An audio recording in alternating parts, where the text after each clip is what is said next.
Сәлеметсіздер ме оқушылар? Бүгінгі өтетін сабағымыз фотосуреттер және фотосуреттер топтамасы.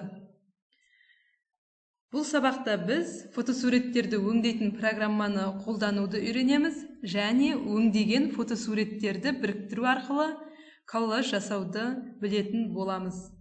Қазір барлығымыз фотосуретке түскенді ұнатамыз, Смартфондар пайда болған соң суретке түсіру мейлінше жеңілдеді. Мерекелерде, туған күндерде, тіпті көшеде жай кетіп бара жатып, суретке түсіру үйреншікті әдетке айналды. Түсірген суреттерді қағазға басып шығару үшін олар сапалы болу керек. Компьютерде осы суреттердің сапасын жақсартатын көптеген программалар бар. Бүгінгі сабағымызда солардың бірі меңгеруге өте қарапайым домашняя фотостудия программасымен танысамыз. Ол үшін компьютерімізде алдын ала орнатылған домашняя фотостудия программасын ашамыз. Бұл программаның көмегімен цифрлық фотосуреттерді оңай өңдеуге болады. Программада суретке әсер беру, күнтізбе, коллаж, ашық хат жасау, сапасыз суреттерді түзету сияқты әрекеттерді орындаған ыңғайлы. Бізде домашняя фотостудия программасының терезесі ашылды. Бұл домашняя фотостудия программасының ерекшелігі кез келген цифрлық фотосуреттің сапасын жақсартады, көркем суреттер жасауға қажетті әсерлерді қолданады, суретпен безендірілген ашық хаттар, күнтізбе, коллаждарды жылдам әрі оңай жасайды. Программа интерфейсі пайдаланушыға ыңғайлы әрі меңгеруге жеңіл. Бұл программаның анықтамалық жүйесі бар. Қазір бір суретті ашып, өңдеп көрейік. Ол үшін открыть фотографию батырмасын басамыз. Осы жерден өзіміздің өңдейтін фотосуретімізді таңдап аламыз.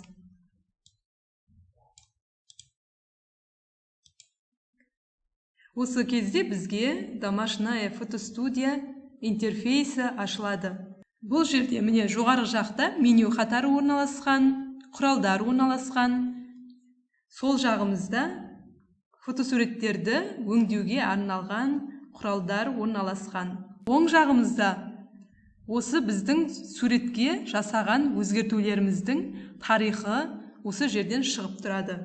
Фотосуреттің жарықтылығын, керағарлығын өзгертіп, суреттің сапасын арттыруға болады.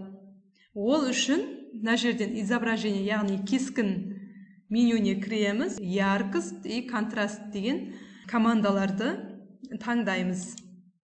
Терезенің оң жақ төменгі бөлігінде тиісті құралдар шығады. Жүгіртпені жылжыта отырып, жарықтылық пен керағарлықты арттыруға немесе кемітуге болады.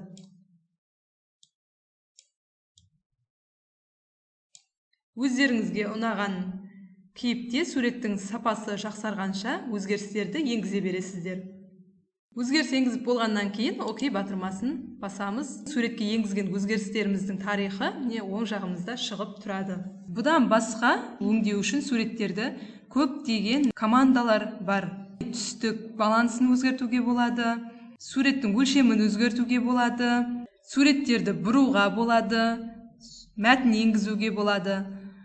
Сонымен қатар суреттің фонын ауыстыруға болады. Ол үшін эффектіға барып, замена фона командасын таңдаймыз.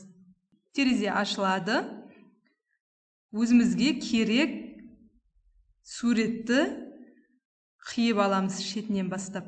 Ерекшелеген сызығымыз барлық жерді толық қамтуы қажет. Міне көрдіңіздер, көбелектің өзі фонынан ажыратып берді. Применить батырмасын басамыз. Болмаса мына жерде светтен светін таңдасаңыздар болады, өзгертетін болсаңыздар. Артындағы фонды бір түске айналдыру үшін өзгертсеңіздер болады. Болмаса өздеріңіздің суреттеріңізді қойсаңыздар болады. Суретімізді өңдеп болғаннан кейін применить батырмасын басамыз. Мінекей оқушылар, суретімізді өңдеп болдық. Енді суреттерімізден, өзімізге қажет суреттерден қалай коллаж жасаймыз? Ол үшін файл бөліміндегі создать коллаж, яғни создание коллажей командасын таңдаймыз. Бір бумаға сақтап аламыз алдын ала. Сол бумадан суреттерімізді таңдаймыз.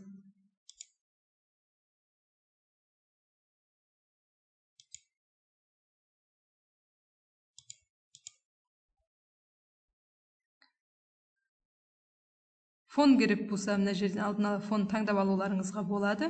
Далее батырмасын басамыз. Осы жерден өздеріңізге қажетті суреттерді таңдап алсаңыздар болады. Таңдап алсаңыздар болады. Болмаса барлығын таңдау үшін добавить все батырмасын басасыздар.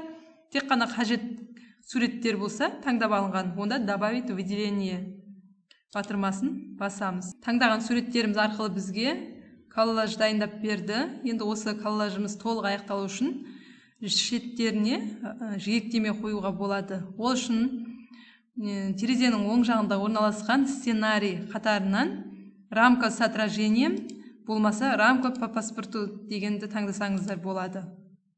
Осы кезде бізге жиектеме қойып берді.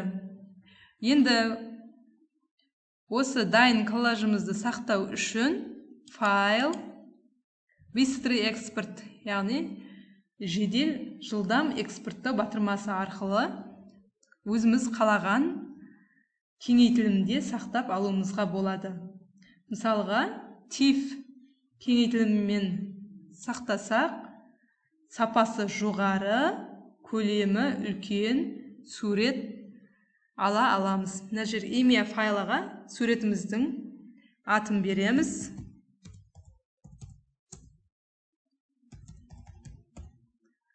Сохранить батырмасын.